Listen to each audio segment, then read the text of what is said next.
Être mince, avoir une peau parfaite, des cheveux soyeux, des jambes interminables, chaque jour, les femmes sont bombardées de publicités qui leur présentent un idéal de beauté inatteignable.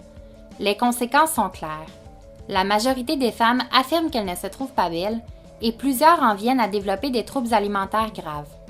Mais qu'en est-il chez les hommes? Après tout, leur corps n'est pas épargné dans le monde des médias. Des publicités aux films d'Hollywood, on retrouve un idéal de beauté masculin tout aussi difficile à atteindre. Ces images influencent-elles l'estime des hommes? Laissent-elles de traces graves sur leur image personnelle comme c'est le cas chez plusieurs femmes? Pour mieux comprendre ce phénomène, nous avons demandé à 3 hommes âgés entre 17 et 24 ans s'ils croient que les médias ont un effet négatif sur leur estime de soi. Les idéaux de beauté, si ça a de l'influence sur mon estime personnelle, pas sur la mienne. Personnellement, j'ai jamais été très influençable par les publicités ou par les émissions de télévision, mais je vois pourquoi ça peut en influencer plusieurs. Il y a beaucoup de mes amis et de mes collègues qui cherchent à devenir comme les super-héros pratiquement dans les films en termes de faire du bodybuilding presque. Mais moi, ça ne m'a jamais vraiment influencé.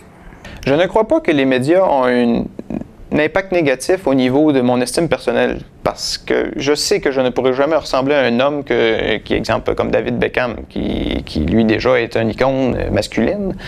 Par contre, c'est sûr que j'essaie toujours de ressembler le plus possible, mais je ne m'en fais pas avec ça. Je ressemble à ce que je ressemble, mais je suis satisfait avec ça. C'est sûr que je ressens une pression par rapport à la musculation, parce que la plupart des garçons doivent être en shape ou présentent des plus gros muscles. Puis c'est sûr qu'avec ça, je suis pas le plus équipé. Il semblerait donc que les médias ont un effet sur l'estime de soi des hommes, mais rien chez ces 3 personnes ne semble montrer un très fort souci face aux idéaux de beauté. Toutefois, ceci est loin d'être le cas pour tous, comme nous le révèle la nutritionniste Jeannie Blais-Bélanger.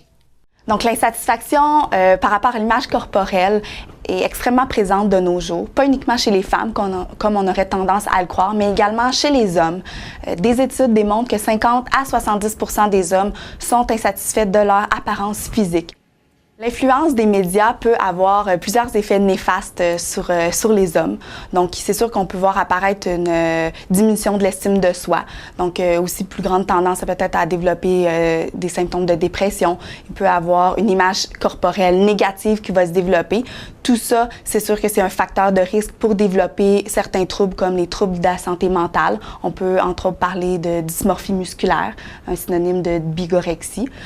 On peut aussi voir apparaître des troubles de comportement alimentaire, donc tout ce qui est anorexie, boulimie, hyperphagie boulimique. Donc tout ça, en plus, considérant que les hommes, eux, vont être moins portés que les femmes à consulter des professionnels de la santé, ça peut avoir un effet important sur leur santé en général. Dans le but d'atteindre leur idéal corporel, plusieurs hommes vont avoir recours à certaines stratégies particulières. Certains vont faire de l'exercice de façon excessive. On parle ici de plusieurs entraînements par jour, de longues heures. Certains vont aussi avoir recours à la consommation de substances anabolisantes, des suppléments alimentaires ou encore des drogues. À la lumière de ces informations, il semble clair que les hommes sont eux aussi victimes des idéaux de beauté transmis par notre société. Mais que peut-on faire pour contrer ces effets néfastes chez les hommes qui nous entourent? Il faudrait peut-être commencer en apprenant aux hommes à s'exprimer, à parler de leurs craintes sans qu'ils aient honte d'en être moins virils ou moins forts. En ouvrant les portes à cette conversation, peut-être pourrons-nous donner une voix à ces hommes qui souffrent en silence.